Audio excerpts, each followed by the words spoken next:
She had whispered her heart to him beneath the ancient oaks of Thornfield Manor, her voice trembling with hope. He had laughed, a cruel, dismissive sound that shattered her world. Years have passed, and he has ascended to become one of England's most powerful dukes, commanding respect and envy. Yet in the glittering ballrooms and vast estates, he finds himself haunted by a single memory, the girl whose love he mocked. Now a woman whose absence has left a void no title can fill. Too late, he understands. She was the only one who ever truly saw him, and now she is beyond his reach. If you are listening to this story, don't forget to click the like button, subscribe to the channel, and tell me in the comments from which part of the world you are listening to this story. I want to know how far it has traveled. The spring of 1876 arrived at Thornfield Manor with an explosion of cherry blossoms and the promise of a future already written. Miss Eleanor Ashford sat in the morning room, her slender fingers tracing the edge of a teacup painted with delicate roses, while her mother's voice droned on about seating arrangements and guest lists. At 19, Eleanor possessed the kind of beauty that belonged in portraits, dark auburn hair that caught the light like burnished copper, eyes the color of moss after rain, and a quiet grace that made her the jewel of Hampshire society. "The Carrington family will arrive Friday next," Lady Ashford announced, her tone carrying the weight of inevitability. "Lord Edmund has confirmed his attendance. This house party will be the perfect setting for a formal understanding between you and their son." Eleanor's heart sank. Edmund Carrington. The name alone conjured images of stiff conversations and empty pleasantries. The Carringtons were one of England's most established families, their lineage stretching back to the Norman conquest. Edmund himself was considered the catch of the season. Tall, handsome, impeccably dressed, with prospects of inheriting not only his father's viscountcy, but also a considerable fortune. Every mother in London had thrust their daughters at him, but he had chosen Eleanor, or rather, their families had chosen for them. Through the window, Eleanor could see the gardens where she had spent her childhood creating imaginary worlds among the hedgerows. She had always been a dreamer, filling notebooks with observations about nature, sketching birds and flowers, reading poetry in hidden alcoves. But such pursuits were considered charming eccentricities in a young lady, not serious interests. Her destiny was clear: marry well, manage a household, produce heirs, and maintain the social standing her family had cultivated for generations. "You should be pleased, Eleanor," her mother continued, noting her daughter's silence. "Edmund is everything a young woman could hope for. Distinguished, wealthy, well-connected. The wedding will be the event of the year." "Yes, Mamma," Eleanor replied softly, though the words felt hollow. That afternoon, as Eleanor walked through the portrait gallery, she studied the faces of her ancestors. The women all wore similar expressions, serene, composed, their eyes revealing nothing of their inner lives. Would she one day hang here, another beautiful face, in an endless parade of duty and decorum? The house party began with the kind of orchestrated gaiety that characterized upper-class English country life.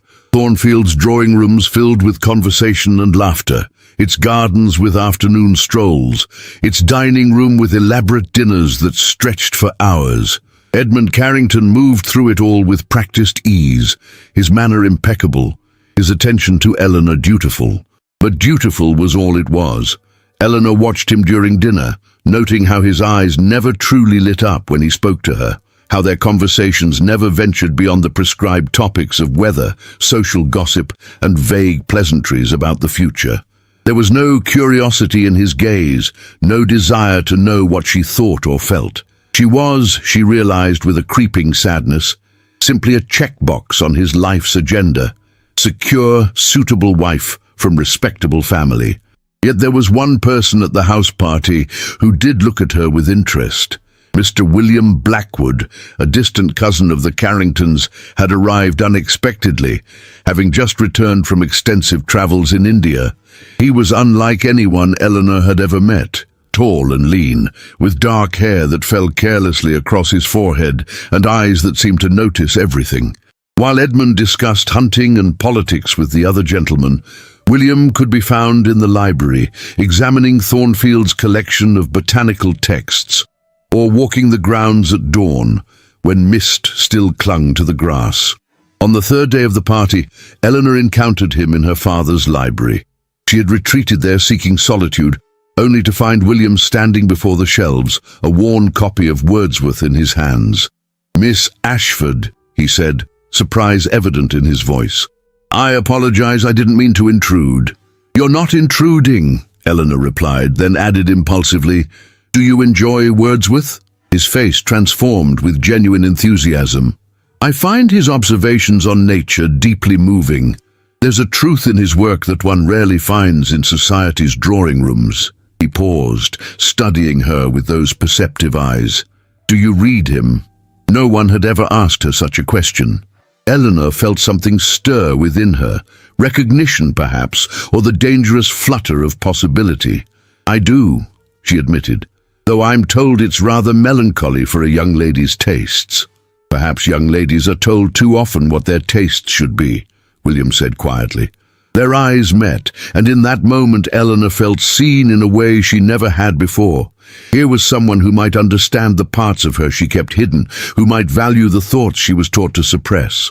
As the days passed, she found herself drawn to conversations with William, discussing books and ideas, sharing observations about the world that went beyond surface pleasantries.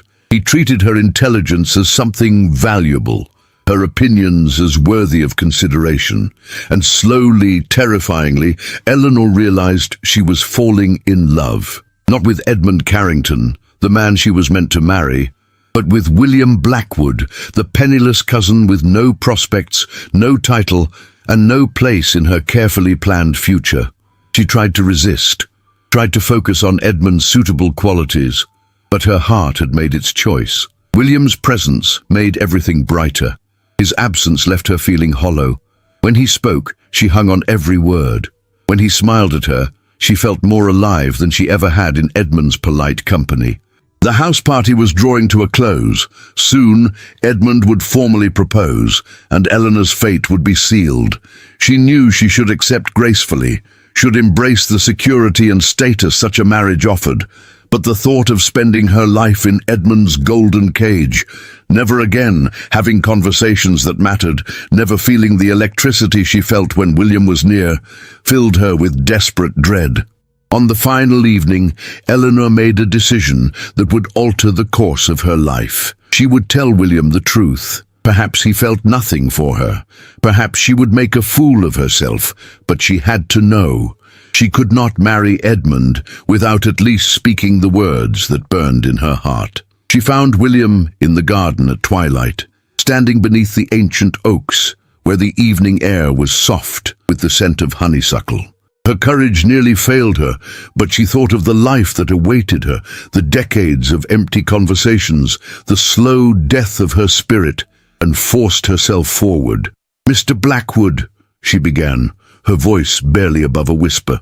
He turned, and the expression on his face was so gentle, so genuinely pleased to see her, that Eleanor almost wept. She took a breath and spoke the words that would change everything. "I must tell you something, though it is entirely improper and will likely shock you. I have come to care for you, more than I should. More than is wise. I know I am promised to another. I know you have no fortune or prospects. I know this can lead nowhere. But I could not marry Edmund without telling you that these past weeks, the conversations we've shared, have shown me what I truly want from life. And it is not a gilded cage, no matter how beautiful. It is this. Someone who sees me. Someone who—" "Miss Ashford, please," William interrupted, and the kindness in his voice had vanished, replaced by something that made her blood run cold. He stepped back, creating distance between them. "You must stop." Eleanor froze, suddenly aware of how exposed she had made herself. I thought perhaps you thought wrong," William said, and then, to her horror, he laughed. It was a short, uncomfortable sound, but it cut through her like a blade. "Forgive me, but you've misunderstood entirely. I've been pleasant because you're my cousin's intended, nothing more. Did you truly believe?" He laughed again, shaking his head. "Miss Ashford, I'm a man with nothing to my name. Even if I harbored such feelings, which I assure you I do not, do you think I would be so foolish as to act upon them? And you, about to be married to one of England's most eligible bachelors, throwing yourself at a penniless relation?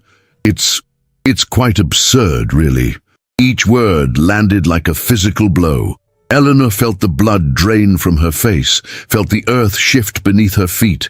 She had laid her heart bare, and he had laughed at her, mocked her, made her feel small and ridiculous and pathetically naive. "I see," she managed to say, though her voice shook. "I apologize for my presumption. Please, forget I spoke." She turned and fled before the tears could fall, his laughter, whether real or imagined, echoing in her ears. Behind her, William stood motionless beneath the oaks, his expression unreadable in the gathering darkness. The next morning, Eleanor learned that Edmund Carrington had withdrawn his suit. Apparently, he had formed an attachment to her younger sister Beatrice, and their families had agreed to simply shift the arrangement. Eleanor was released from her engagement, but rather than relief, she felt only numbness. The humiliation of William's rejection, combined with Edmund's casual dismissal, left her feeling utterly worthless. She had been weighed and found wanting by both the suitable match and the impossible dream. What did that make her?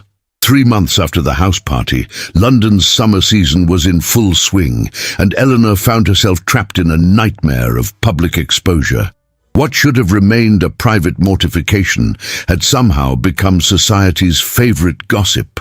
Someone, she never discovered who, had witnessed her confession to William beneath the oaks and had whispered it to someone else, who had told another, until the story had spread through drawing rooms and ballrooms like wildfire.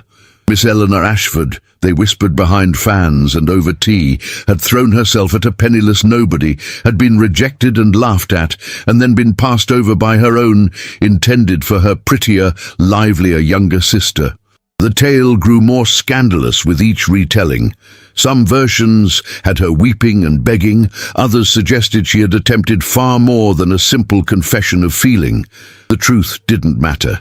She had become a cautionary tale, a figure of pity and amusement. Lady Ashford, mortified by her daughter's fall from grace, insisted they maintain appearances by attending the season's most significant event, the Duchess of Pemberton's annual ball. "We will not hide like we've done something wrong," her mother declared, though her pinched expression suggested she believed Eleanor had done exactly that. "You will hold your head high and demonstrate that you are unaffected by petty gossip." But Eleanor was affected, deeply, irrevocably affected. As she prepared for the ball, her hands trembled while her maid fastened her gown, a beautiful creation of ivory silk and lace that now felt more like a costume than an expression of herself. In the mirror, she saw a young woman who looked composed, even elegant, but whose eyes betrayed her desperation. She didn't want to go. She didn't want to face the pitying looks and barely concealed amusement, but she had no choice. The Pemberton ballroom glittered with 1,000 candles, their light reflecting off crystal chandeliers and the jewels adorning London's most fashionable citizens. Eleanor entered with her family, immediately sensing the shift in attention. Heads turned, whispers rippled outward. She forced herself to smile, to nod graciously to acquaintances, to pretend she didn't notice the way conversations stopped when she passed. "There she is," she heard someone murmur. "Poor thing. Imagine humiliating yourself so completely." "I heard she practically proposed to him," another voice added, "and he laughed in her face." Eleanor's mother gripped her arm tightly, steering her toward a group of older ladies who would at least pretend to civility. But even there, Eleanor felt the weight of judgment, the careful words that said everything while appearing to say nothing. Then she saw William Blackwood across the room, and her heart stuttered. He looked uncomfortable, his posture stiff as he conversed with a group of gentlemen. Their eyes met briefly, and the flash of guilt in his expression before he looked away confirmed what Eleanor had suspected. He regretted how he had handled their encounter, but not enough to defend her now when she needed it most. Near him stood Edmund Carrington with Beatrice on his arm. Her sister looked radiant, flushed with the excitement of new love and secure prospects. Edmund was attentive in a way he had never been with Eleanor, his hand resting possessively on Beatrice's waist, his expression animated as he spoke to her. It should have hurt more than it did, but Eleanor found she felt only a distant numbness. She had never truly loved Edmund. His easy replacement of her with her sister was simply further evidence of her own replaceability. The evening progressed like a slow torture. Eleanor danced when required, conversed when spoken to, and maintained her fragile composure through sheer force of will. But then, as supper was announced, disaster struck in the form of Lady Cordelia Winthrop, society's most vicious gossip, who cornered Eleanor near the refreshment tables. "Miss Ashford," Lady Cordelia cooed, her smile sharp as a blade, "how brave of you to attend. I confess, if I had suffered such a mortifying rejection, I should have retired to the country indefinitely." Eleanor felt every eye in the vicinity turn toward them. "I'm afraid I don't know what you mean, Lady Cordelia." "Oh, come now, my dear. Everyone knows about your unfortunate confession to Mr. Blackwood, and his rather public rejection." Lady Cordelia's voice carried perfectly, designed to be overheard. "Though I suppose you've had practice with rejection, haven't you, given Mr. Carrington's preference for your sister?" The crowd had grown. Eleanor was surrounded, trapped, her humiliation about to become complete.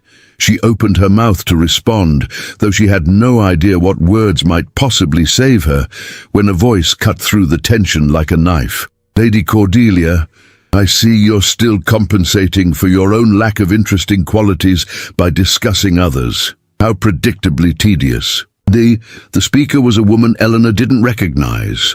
Tall and striking, probably in her 50s, with silver hair swept into an elegant style and eyes that sparkled with intelligence and barely suppressed amusement.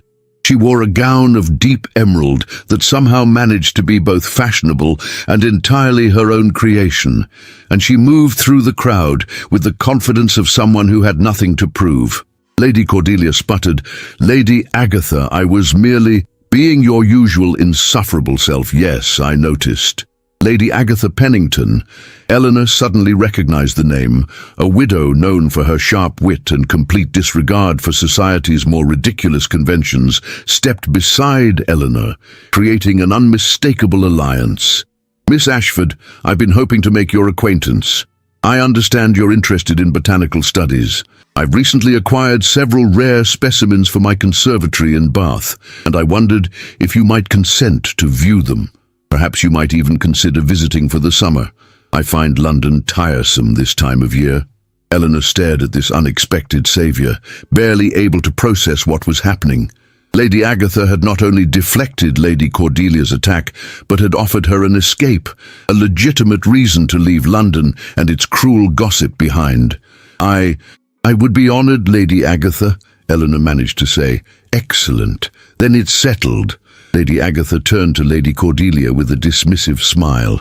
"Do excuse us. We have actual matters to discuss, unlike some." She guided Eleanor away, leaving Lady Cordelia speechless and the surrounding crowd uncertain whether to be shocked or amused. But the damage was done. As Lady Agatha led her to a quieter corner, Eleanor felt the last of her composure crack. The humiliation, the public exposure, the realization that she had become London society's laughingstock, it all crashed over her at once, her vision blurred with unshed tears. "Breathe, my dear," Lady Agatha said quietly, her voice gentle now. "You've survived the worst of it. Now comes the part where you decide who you're going to be, the victim of their small-minded cruelty or someone who chooses her own path regardless of their opinions." Eleanor looked at this remarkable woman, this stranger who had defended her when no one else would, and felt something shift inside her. Perhaps there was another way forward. Perhaps she didn't have to remain trapped in the role society had assigned her. That night, lying in her bed at the family's London townhouse, Eleanor made a decision. She would accept Lady Agatha's invitation. She would leave London and its poisonous gossip. She would seek refuge in Bath and use the time to rebuild herself into someone stronger, someone who could not be so easily broken. She had been humiliated, rejected, and dismissed. But she would not remain that way. She would transform her pain into purpose, her shame into strength. She didn't know it yet, but her departure from London would set in motion a series of events that would ultimately lead to her triumph, and to a certain duke's profound regret. As dawn broke over London, Eleanor began to pack, leaving behind the golden cage she had once called home. Bath welcomed Eleanor with the soft embrace of Georgian architecture and the healing rhythm of a city built around restoration. Lady Agatha's home was a revelation. Her elegant townhouse on the Royal Crescent, filled not with the stuffy formality of most aristocratic residences, but with books, art, scientific instruments, and the accumulated treasures of a woman who had spent her life following her curiosity rather than convention. "My late husband," Lady Agatha explained as she showed Eleanor to her rooms, "had the good sense to marry me for my mind rather than my compliance.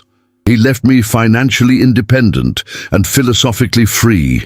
I've spent the years since his death doing exactly as I please, which has scandalized society endlessly and made me quite happy." Eleanor's room overlooked the conservatory Lady Agatha had mentioned, a magnificent glass structure where exotic plants from around the world thrived under her careful cultivation. It was unlike anything Eleanor had seen outside botanical gardens, and she felt an immediate kinship with this space where beauty and science coexisted. The first weeks in Bath were a period of quiet healing. Lady Agatha made no demands on Eleanor's time, offered no false sympathy, and asked no intrusive questions. Instead, she simply included Eleanor in her daily life. Morning walks through the city's crescents and parks, afternoons in the conservatory cataloguing specimens, evenings reading or attending lectures at the city's scientific societies. "You have a genuine eye for botanical detail," Lady Agatha observed one afternoon, as Eleanor sketched a rare orchid. "These drawings are quite exceptional. Have you considered pursuing this more seriously?" Eleanor looked up, surprised. "I'm not sure what you mean. It's merely a hobby." "Why?" Lady Agatha challenged. "Why must it be merely anything? I know several women who have contributed significantly to botanical science. The Royal Botanical Society accepts female members, though they make it unnecessarily difficult. Your work is good enough to be published if you refined your technique and approached it with more rigor." The idea was so foreign, so far outside Eleanor's understanding of her own possibilities, that she almost dismissed it. But something in Lady Agatha's matter-of-fact tone made it seem achievable. Perhaps she could be more than a rejected debutante. Perhaps she could develop the interests that had always been dismissed as charming eccentricities into something substantial. Bath's social scene was markedly different from London's, smaller, less focused on marriage markets and more on intellectual pursuits.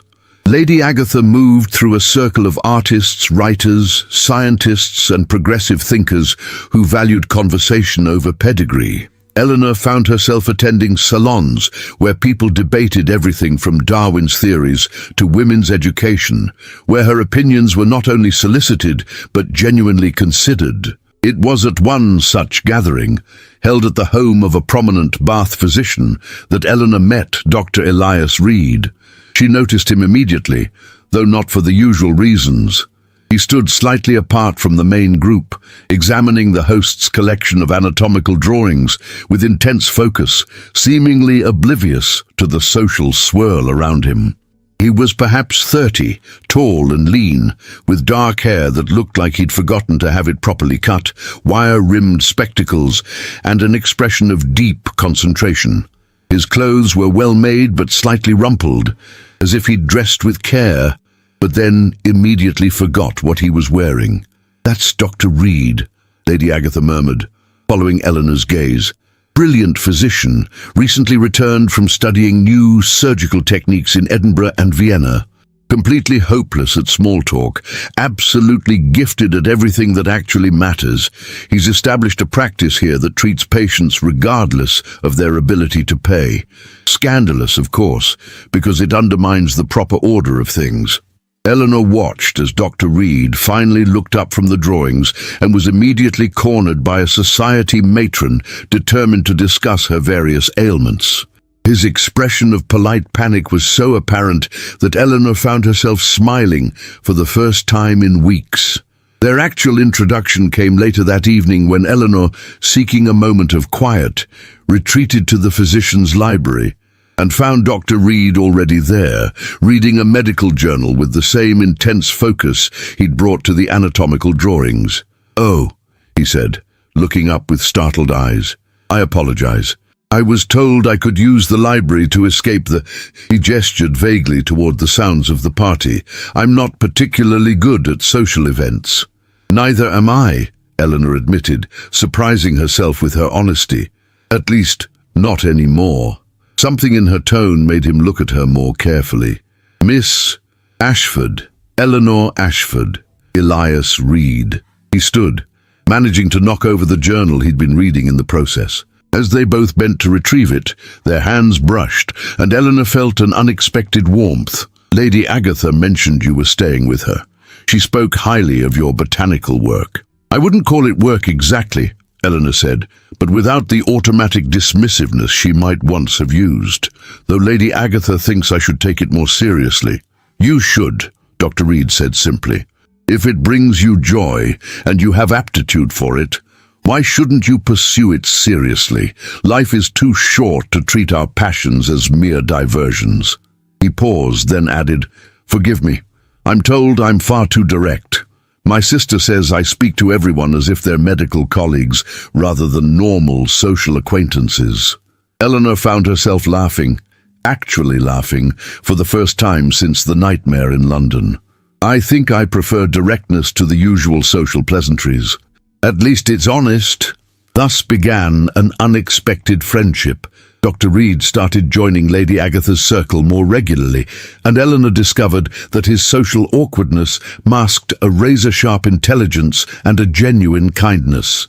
He treated her with a respect she wasn't accustomed to, asking her opinions on his cases when they involved botanical remedies, sharing his medical texts when she expressed curiosity about anatomy, engaging her in debates about scientific ethics. He never asked about her past, never pried into why she was in Bath rather than London. He simply accepted her as she was, valued her for her mind, and gradually, almost imperceptibly, became essential to her days. Eleanor found herself watching for him at gatherings, lighting up when he arrived, feeling disappointed when prior commitments kept him away. Lady Agatha noticed, of course. "He's a good man," she said one evening as they prepared for another salon. "Unconventional, certainly. No title, modest income despite his brilliant work, far more interested in healing people than accumulating wealth or status, but genuine in a way that's increasingly rare." Eleanor understood the unspoken message. Dr. Reed was everything William Blackwood had pretended to be, truly dedicated to pursuits beyond social climbing, authentically interested in ideas over appearances. And unlike William, Elias seemed to genuinely enjoy Eleanor's company, sought out her conversation, valued her contributions. But Eleanor had learned her lesson. She would not make assumptions. She would not project her hopes onto someone else's polite friendship. She would protect her heart this time, no matter how much she found herself drawn to the brilliant, awkward physician who looked at her like she mattered. One afternoon, Dr. Reed invited Eleanor and Lady Agatha to visit his clinic, a modest establishment in a less fashionable part of Bath, where he treated workers, servants, and others who couldn't afford traditional physicians. Eleanor watched him work, saw how his awkwardness disappeared when he was caring for patients, how he explained treatments with patience and respect, regardless of their social station. "Why do you do this?" Eleanor asked, as they walked back through Bath's streets afterward. You could have a lucrative practice treating wealthy patients. Dr. Reed looked at her with surprise, as if the answer were obvious. Because suffering doesn't care about social class, and healing shouldn't either. I became a physician to help people, not to accumulate wealth. He paused, then added quietly, I've never understood the obsession with titles and status that consumes so much of society. None of it matters when someone is ill or in pain. The only thing that matters then is whether you can help them. Eleanor felt something crack open inside her chest, a recognition so profound it almost hurt. This was what she had been searching for in London's ballrooms and country house parties. Not perfection, not wealth or status, but purpose, authenticity, someone who lived according to their values rather than society's expectations. That evening, as she sat in the conservatory sketching a new specimen while the sun set over Bath's elegant crescents, Eleanor realized she was no longer the broken girl who had fled London. She was becoming someone new, someone stronger, more purposeful, more truly herself. She didn't know that back in London, William Blackwood was about to inherit a dukedom that would make him one of England's most powerful men. She didn't know that he would remember her confession beneath the oaks and begin to question the choice he had made. She didn't know that her transformation was only beginning, or that it would lead to confrontations and revelations that would shake the foundations of her old life. All she knew in that moment was that she was finding something precious in Bath, a sense of herself that had nothing to do with who society said she should be, and everything to do with who she was choosing to become. 9 months had transformed Eleanor Ashford from a humiliated debutante into something far more formidable. Under Lady Agatha's mentorship, she had submitted 2 botanical illustrations to the Royal Botanical Society, both accepted for their journal. She had begun giving informal lectures at Lady Agatha's salons, her knowledge of British flora now extensive enough to command genuine respect, and she had developed a quiet confidence that came not from social approval, but from discovering her own capabilities. Dr. Elias Reed had become an integral part of her life, though Eleanor remained carefully guarded about the depth of her feelings. Their friendship had deepened through countless conversations, shared research into medicinal plants, and collaborative work on a paper about herbal remedies for common ailments. Elias treated her as an intellectual equal, valued her insights, and had a way of looking at her that made her feel seen, truly seen, in all her complexity. You should return to London for the season, Lady Agatha announced one morning over breakfast. Not to participate in the marriage market nonsense, but because the Royal Botanical Society is hosting a symposium, and your work on English wildflowers deserves presentation there.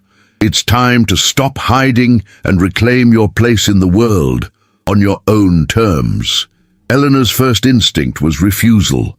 The thought of facing London society again, of encountering the people who had witnessed her humiliation, filled her with dread. But then she considered how much she had changed, how much stronger she had become. Perhaps Lady Agatha was right.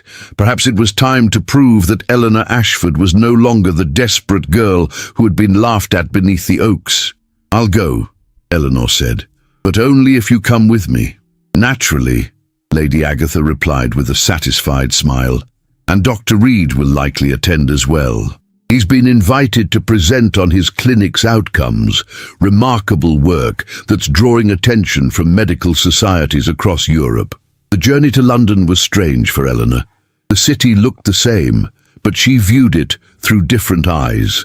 She was no longer seeking approval or a suitable marriage. She was here as a scientist, as someone with genuine contributions to make.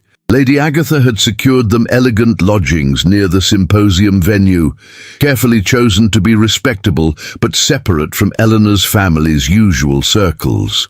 The symposium was hosted at the Duke of Ravensworth's magnificent townhouse, an unusual choice, but the new Duke was apparently interested in scientific advancement and had offered his home for the prestigious gathering.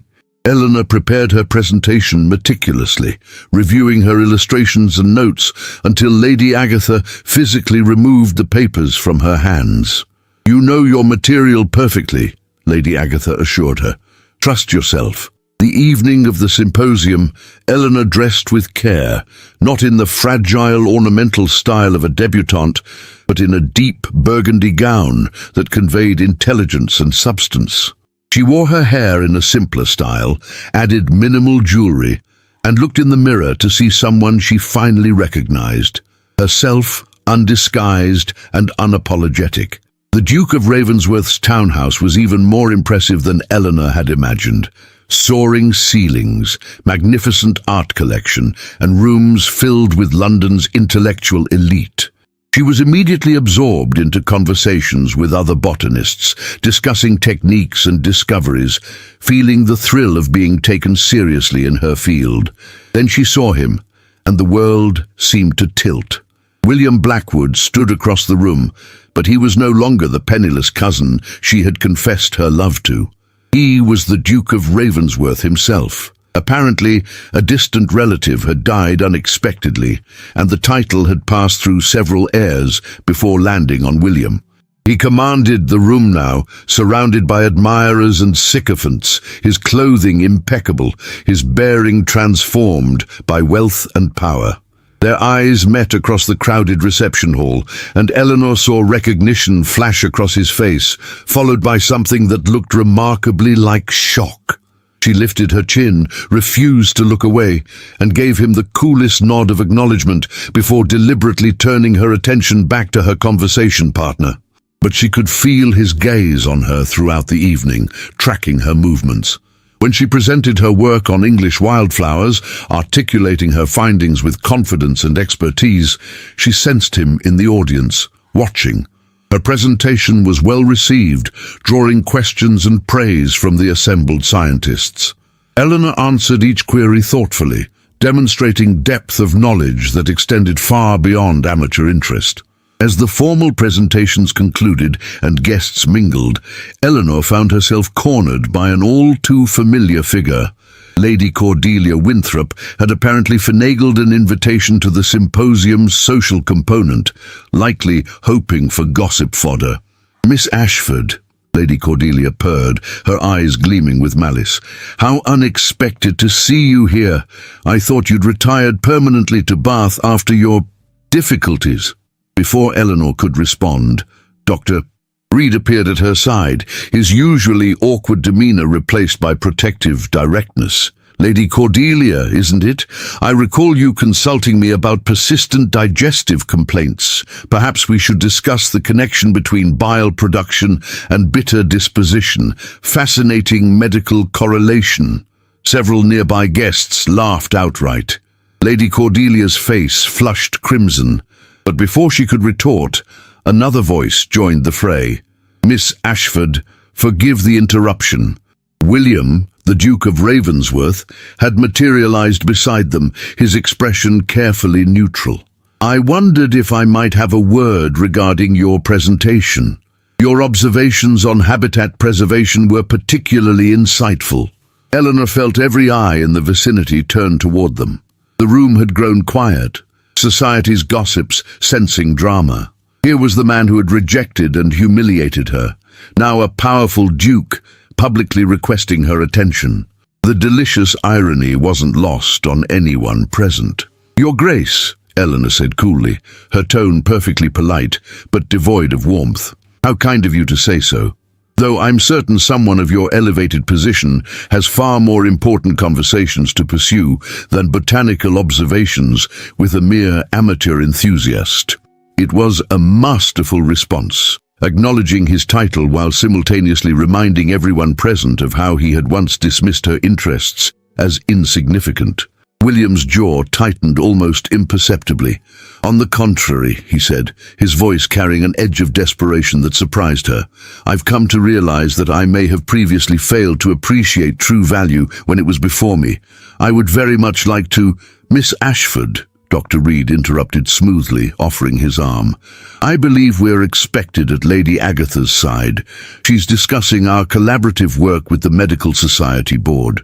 Eleanor took Elias's arm gratefully, noting how natural it felt, how right. "Of course. Your Grace, you'll excuse us. We have actual work to discuss." She walked away without looking back, leaving William standing in the middle of his own ballroom, visibly stunned.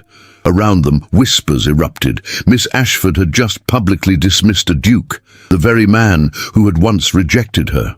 The reversal was spectacular, and London's social observers would talk of nothing else for weeks. "That was immensely satisfying," Elias murmured as they joined Lady Agatha, "though I may have overstepped. Your former acquaintance is now one of England's most powerful noblemen." "You were perfect," Eleanor assured him, meaning it. She glanced at Elias, this brilliant, awkward, genuinely kind man who had helped her rediscover herself, and felt her carefully guarded heart crack open just slightly. "Thank you for standing with me." Elias looked at her with an intensity she'd never seen before, his eyes reflecting something deeper than friendship. "Always," he said quietly. "I will always stand with you, Eleanor." The evening concluded with Lady Agatha hosting a smaller gathering at their lodgings, where Eleanor's work received further praise from genuine scholars. The contrast between this authentic appreciation and the shallow social games of her debutante days could not have been starker. Later, as guests departed, Elias lingered. "Eleanor," he began, then paused, seeming to gather courage. "I realize I'm not what society would consider a suitable match. I have no title, my income is modest, and I spend most of my time elbow-deep in medical work that polite company finds distasteful. But watching you tonight, seeing your brilliance fully recognized, standing beside you, I realized I can no longer pretend that friendship is enough." Eleanor's heart stuttered. "Elias, I'm in love with you," he said simply, his characteristic directness applied to the most important confession of his life. "I have been for months. I love your mind, your strength, your passion for your work.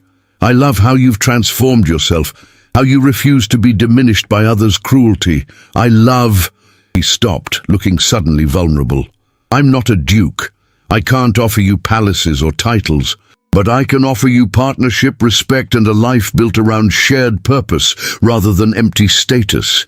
If you could ever consider—" Eleanor stepped forward and kissed him, silencing his doubts with action. When they parted, both were breathless, Elias's eyes wide with wonder behind his spectacles. "Yes," Eleanor said softly. "Yes to all of it. To partnership, to shared purpose, to building something real rather than playing society's games. I love you, Elias Reed. Your brilliant mind, your awkward charm, your genuine goodness. You've helped me become myself, and I cannot imagine a future without you in it." As they stood together in Lady Agatha's drawing room, hands clasped and hearts aligned, neither noticed the figure watching from the street below. William Blackwood, Duke of Ravensworth, stood in the shadows outside, having followed Eleanor's party to their lodgings. He had witnessed the embrace through the window, had seen the radiant happiness on Eleanor's face as she kissed the physician, an expression he suddenly realized he had never inspired when she had loved him. William turned away, a hollow ache settling in his chest. He had spent 9 months as a duke, surrounded by admirers and opportunities, but had felt increasingly empty. Tonight, seeing Eleanor transformed, confident, accomplished, desired by a man who truly appreciated her, he understood with devastating clarity what he had lost. She had offered him something genuine, and he had laughed at her. Now she had found someone worthy of her love, and William was left with nothing but regret and the bitter realization that titles and wealth meant nothing compared to what he had carelessly thrown away. The game had changed. Eleanor was no longer seeking approval.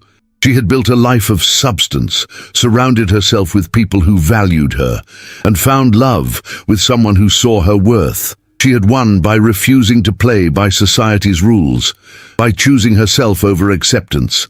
And William Blackwood, for all his power and prestige, had lost the only thing that truly mattered.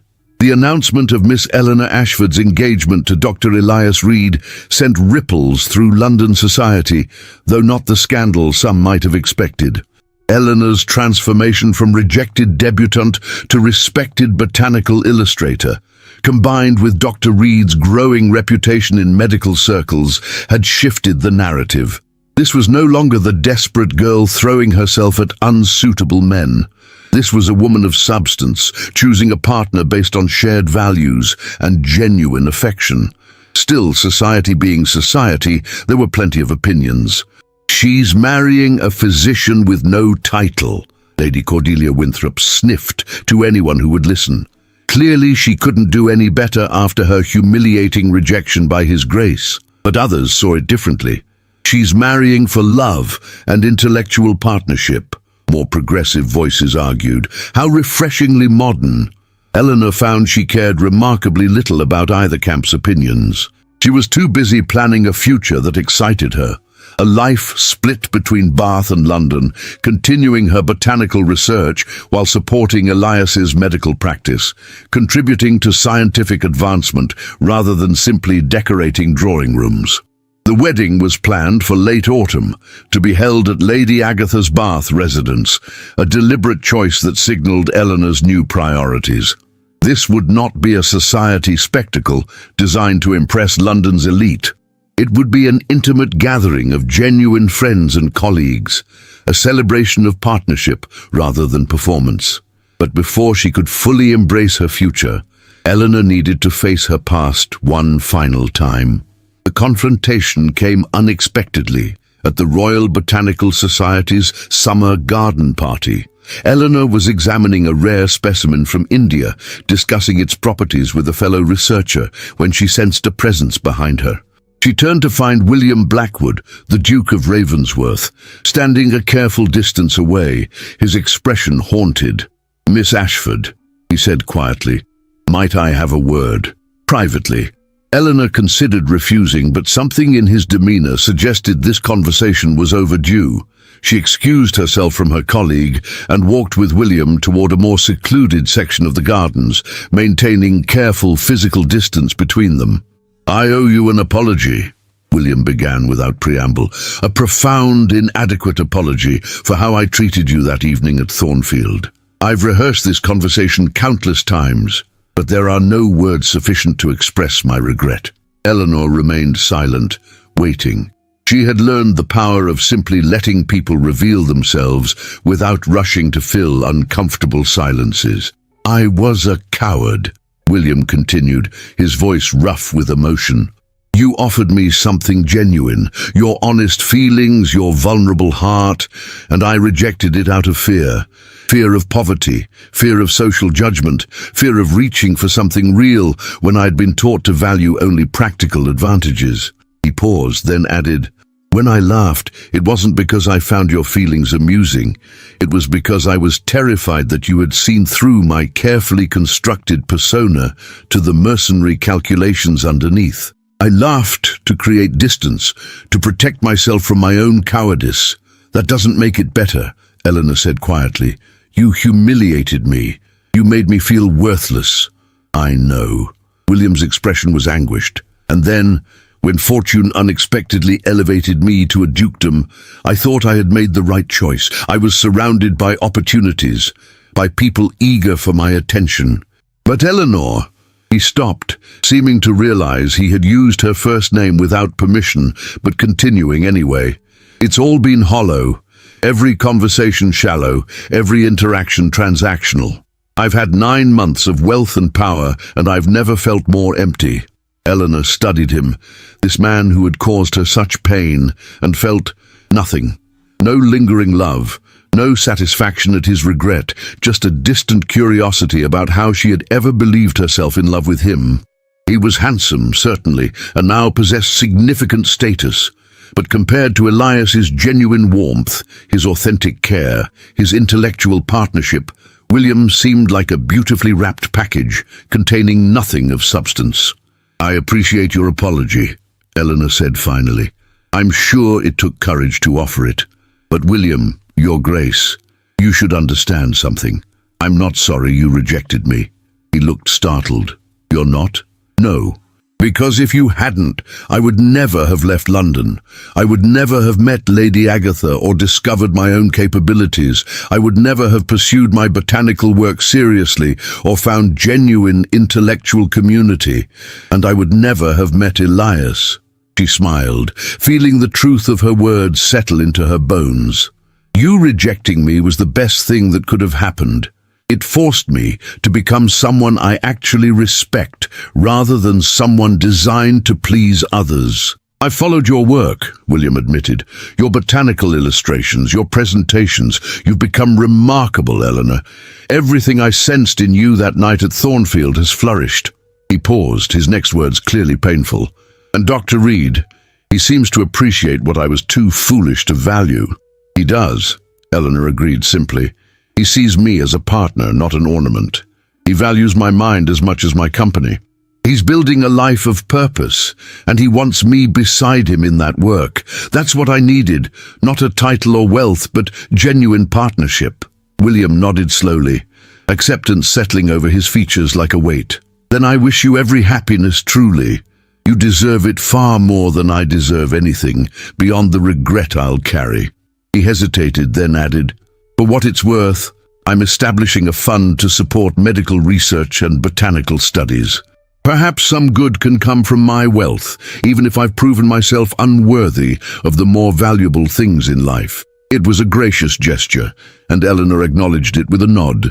They stood in silence for a moment. Two people whose lives had briefly intersected before diverging onto vastly different paths. Then, Eleanor extended her hand formally, offering closure. I hope you find whatever you're searching for, Your Grace.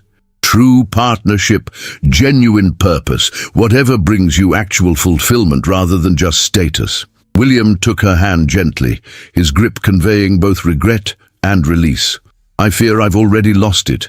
But perhaps that's the price of cowardice. He released her hand and stepped back. Goodbye, Eleanor. Be happy. Eleanor returned to find Elias searching for her, his face lighting up when he spotted her. He had grass stains on his trousers from kneeling to examine ground cover. His cravat was askew, and his hair looked like he'd run his hands through it repeatedly while deep in thought. He was, Eleanor thought with sudden, fierce affection, absolutely perfect. There you are, Elias said, immediately offering his arm. I've been discussing our medicinal plants paper with the Society's board. They want to publish it in next quarter's journal and are considering funding further research. He paused, studying her face with the perceptive attention he brought to everything that mattered. Are you all right? You look contemplative. I'm wonderful, Eleanor assured him, and meant it completely.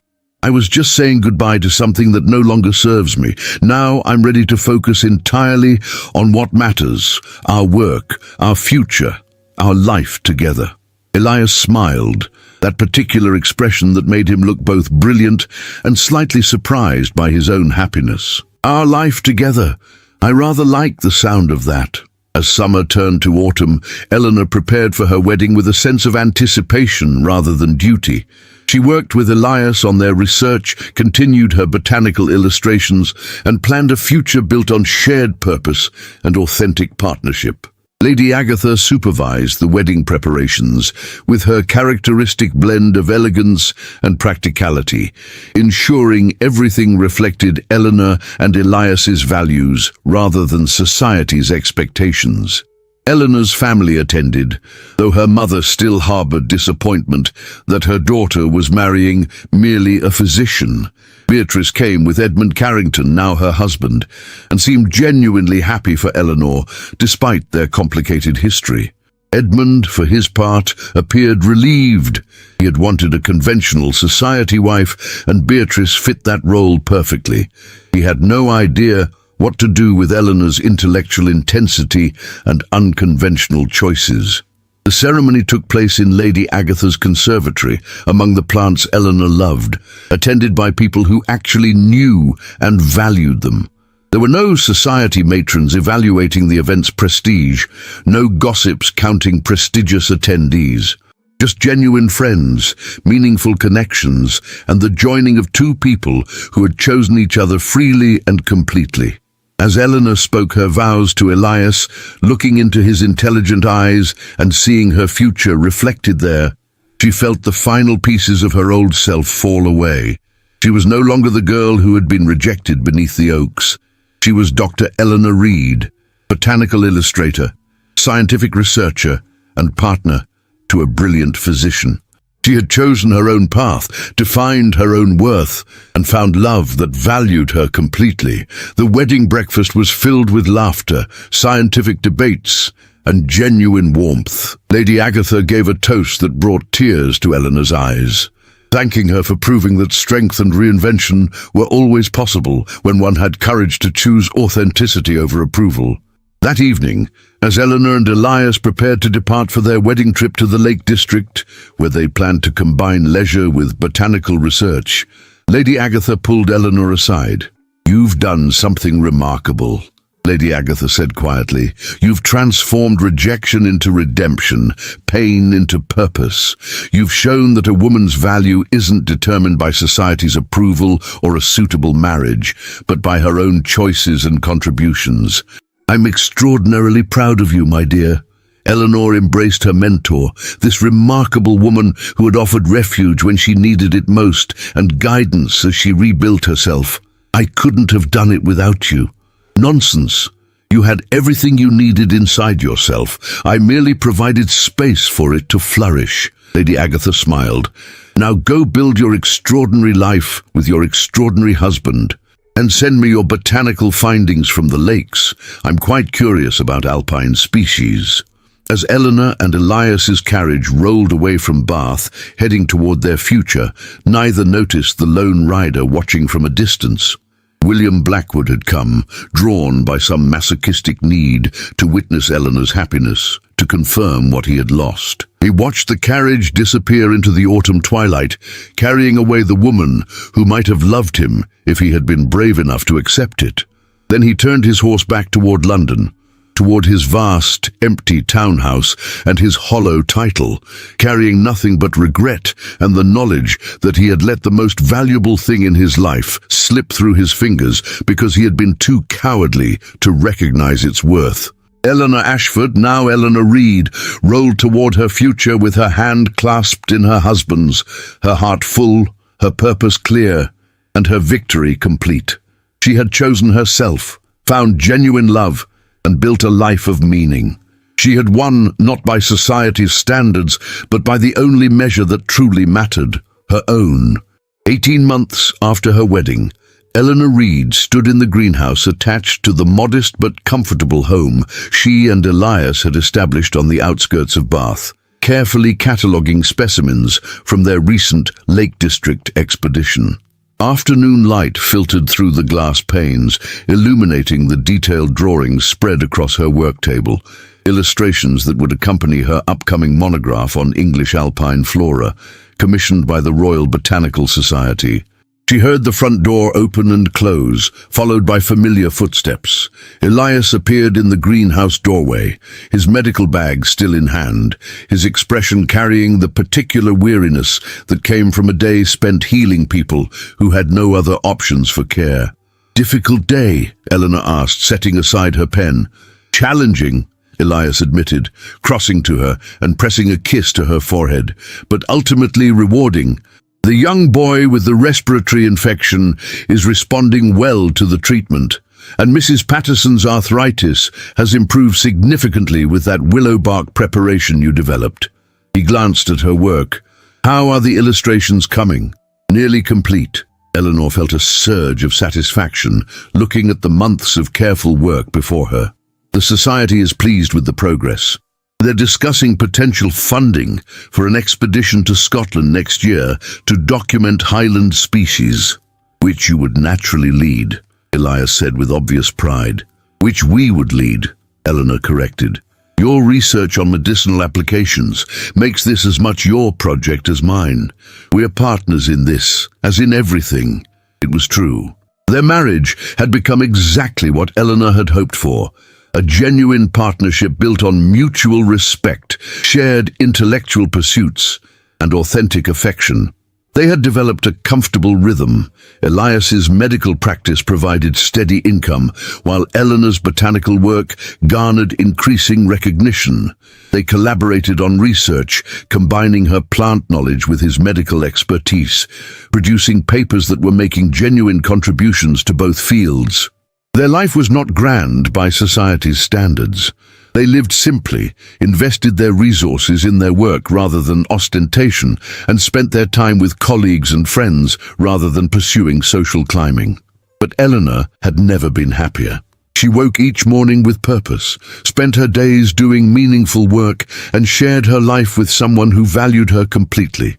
That evening, as they reviewed research notes over dinner, a letter arrived that would force Eleanor to confront just how far she had come. The envelope was heavy, expensive, bearing the crest of the Duke of Ravensworth. Inside was an invitation to a symposium William was hosting at his estate, bringing together leading scientists, physicians and researchers from across Europe. It was a significant event, the kind of opportunity that could advance their work considerably. Elias noted Eleanor's expression as she read. "Is that from—" "Yes." Eleanor set the invitation aside. "He's hosting a major scientific symposium. It's actually quite impressive.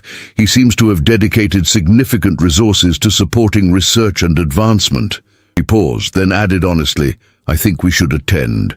This could provide valuable connections for our work." "Are you certain?" Elias's concern was evident. "Given your history with him, that history no longer has power over me," Eleanor said firmly. "He's the Duke of Ravensworth. I'm Dr. Eleanor Reed, botanical researcher. Whatever existed between us is long dead. What remains is professional opportunity, and I refuse to let old pain prevent us from pursuing valuable work." Elias studied her, then nodded slowly. "Then we'll go. Together, as always." 6 weeks later, they arrived at Ravensworth Hall, William's magnificent estate in Derbyshire. The house was stunning, a Palladian mansion set in extensive grounds, but Eleanor noted how it lacked warmth despite its grandeur. It felt more like a museum than a home, beautiful but somehow lifeless. The symposium itself was impressive.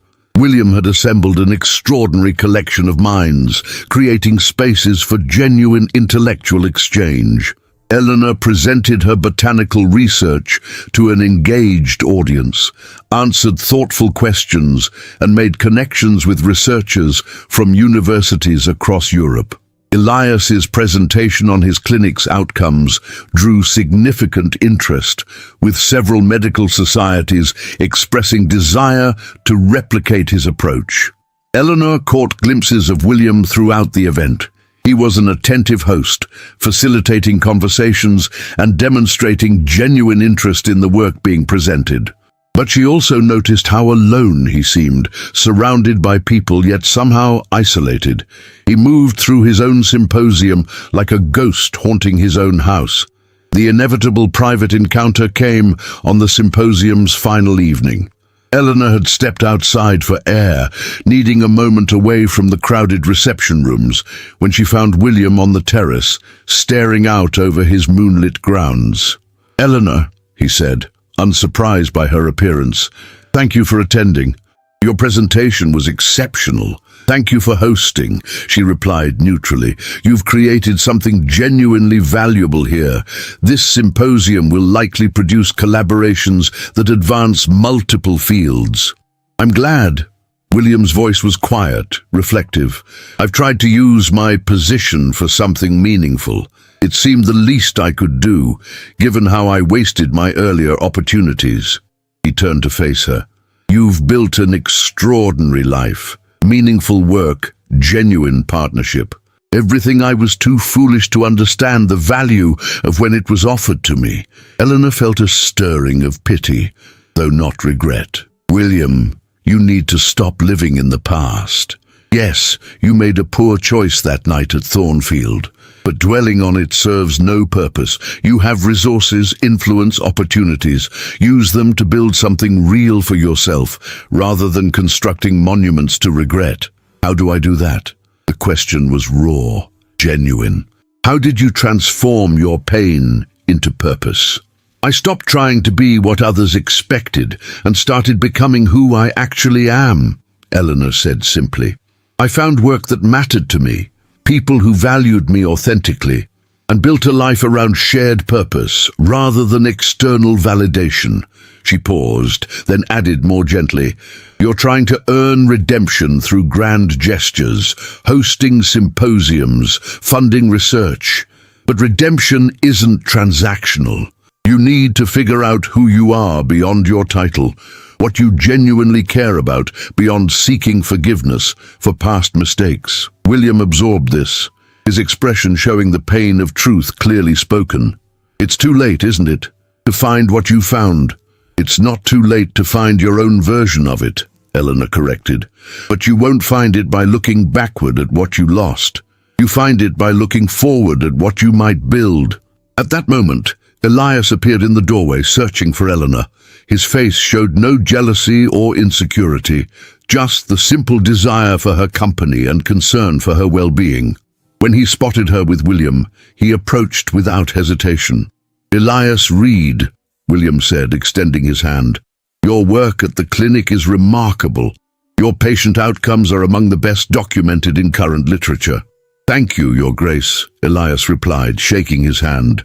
The two men stood there, one a powerful duke, the other a physician of modest means, and everyone present understood which one was truly richer.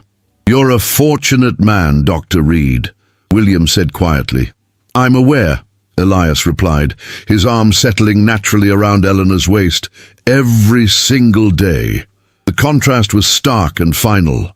William, with all his wealth and power, stood alone on his grand terrace, while Eleanor leaned into her husband's embrace, surrounded by genuine love and partnership.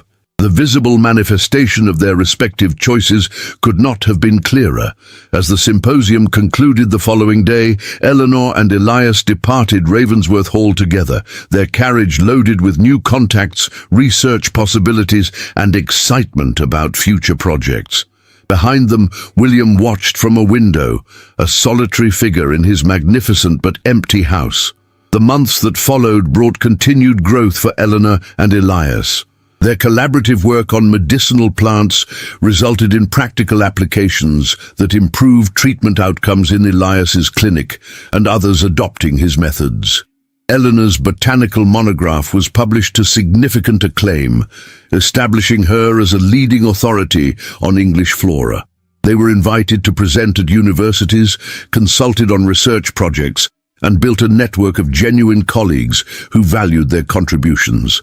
They also received news that Lady Agatha, now in her 60s and characteristically pragmatic about mortality, had named Eleanor as her heir, ensuring the Bath Conservatory and its collections would continue as a research facility after her death. "You'll do something meaningful with it," Lady Agatha explained, "something that advances knowledge rather than simply displaying wealth.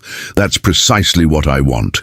One spring afternoon, nearly 2 years after the Ravensworth Symposium, Eleanor received a letter from William. It was brief, but carried weight. "Dear Eleanor, I wanted you to know that I've taken your advice to heart. I've begun working directly with the research fund I established, not just providing money, but actually engaging with the work. I've discovered I have aptitude for identifying promising projects and connecting researchers who complement each other. It's not the grand romantic purpose one reads about in novels, but it feels genuinely mine. I've also stopped trying to recreate what you and Dr. Reed have. Instead, I'm building something different, but authentic to who I am. Whether I ever find the kind of partnership you've found remains uncertain, but I'm no longer defining my life by that absence. Thank you for your honesty that evening on the terrace. You gave me the truth when I needed it, even when I had done nothing to earn such generosity. I hope your work continues to flourish. England's botanical knowledge is richer for your contributions. Sincerely, William Blackwood. Eleanor shared the letter with Elias, who read it thoughtfully. "It sounds like he's finally finding his way," Elias observed. "Perhaps," Eleanor agreed, "though ultimately his journey is his to make. I'm simply glad I'm no longer part of it, except as a catalyst that pushed him toward growth." She set the letter aside, returning her attention to the specimens before her. New alpine varieties she and Elias had collected during a recent Scottish expedition. There was so much work to do, so many discoveries to document, so much purpose to pursue. Her life was full, her days meaningful, her heart content. Eleanor Reed had transformed rejection into redemption, humiliation into strength, and pain into purpose. She had refused to be defined by others' cruelty, had built a life of substance and meaning, and had found love that valued her completely. She had won not through vengeance or by proving others wrong, but by becoming authentically herself and choosing a path that aligned with her values. She had bloomed exactly where she was planted, transforming even hostile soil into fertile ground through sheer determination and authentic growth. As afternoon light filled her greenhouse and Elias's voice called her to dinner, Eleanor smiled, feeling the deep satisfaction of a life well lived. She had been laughed at, rejected, humiliated, and she had risen from those ashes to create something beautiful, meaningful, and entirely her own.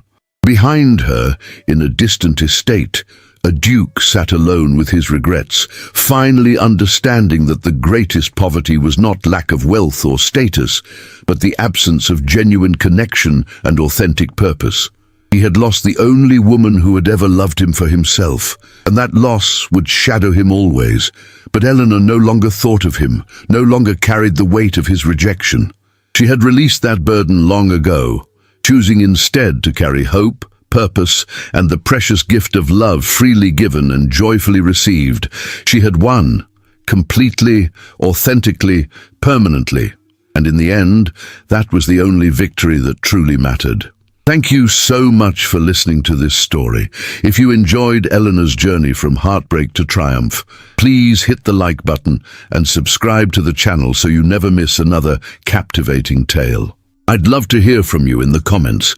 Tell me which part of Eleanor's transformation resonated most with you, and don't forget to let me know what part of the world you're listening from. Your support means everything and helps these stories reach hearts across the globe. Until next time, may you always have the courage to bloom wherever you're planted.